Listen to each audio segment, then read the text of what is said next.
గౌరవ అధ్యక్షులు pen is matter దాన్ని సోడ్ అంటారు. సో మేము సినిమాలో కళాకారులు, సినిమా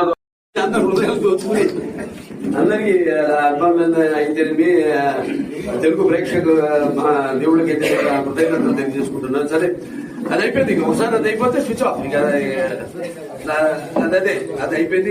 మన హిందూపురం డెవలప్మెంట్, మన హిందూపురం అభివృద్ధి దాని గురించి కూడా జరుగుతూ ఉండింది. ఎప్పటికప్పుడు సీఎం గారితో మాట్లాడుతున్నాను. స్పెషల్ డెవలప్మెంట్ కింద ఏదైతే పనులు అప్పుడు మనం 66 లక్షలు అప్పుడు మన టౌన్ సిమెంట్ రోడ్ల కోసం వాటర్ కోసం మనం అప్పుడు ఆయన కేటాయించాలి. అటువంటి దానికి చాలా అభిమానం హిందూపురం. ఎందుకంటే నాన్నగారి నుంచి కూడా ఆయన ప్రాతినిధ్యం వహించడం, అలాగే ఎన్నో సందర్భాల్లో చెప్పడం జరిగింది. మిగతా ఆయన సొంత నియోజకవర్గం కంటే కూడా ఎక్కువ నిధులు మన హిందూపూర్కి ఆయన కేటాయించడం జరిగిందని. అండ్ అలాగే నేను మొన్న కూడా అన్ని ఫైల్స్ అన్ని కదులుతున్నాయి.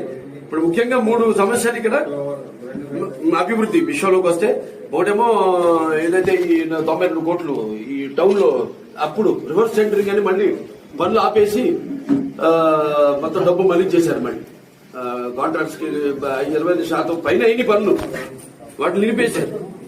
ఆ పనులన్నిటికీ మళ్ళీ 92 కోట్లు ఆ ఫైల్ కదులుతుంది.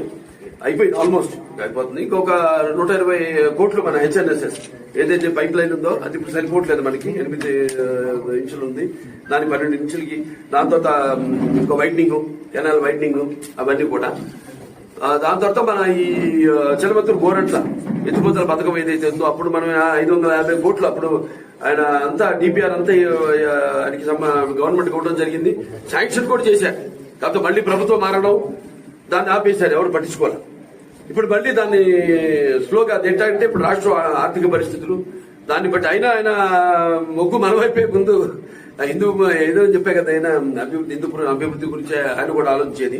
సో అది కూడా అది ఇప్పుడు 850 కోట్లకి ఎంత వచ్చింది. ఇప్పుడు రేట్లు పెరగడం, సిమెంట్లు అన్ని మెటీరియల్ రేట్లు. సో అది కూడా మొదలుపెట్టేస్తాం. దాన్ని ఏంటన్నది ఆర్థికంగా సరే ఆయన ఒక ఎన్నో వనరులు సృష్టించి ఆనాడు లోటు బడ్జెట్ తో ఉన్న ప్రభుత్వాన్నే మరి ఆర్థికంగా పైకి తీసుకొచ్చారు. సో అలాంటి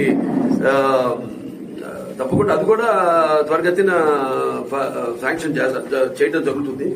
ఇక మిగతా ఇక్కడ జరుగుతున్న కొన్ని ఏమేమో కొన్ని దృష్టికి వచ్చాయి మీ ద్వారా కూడా.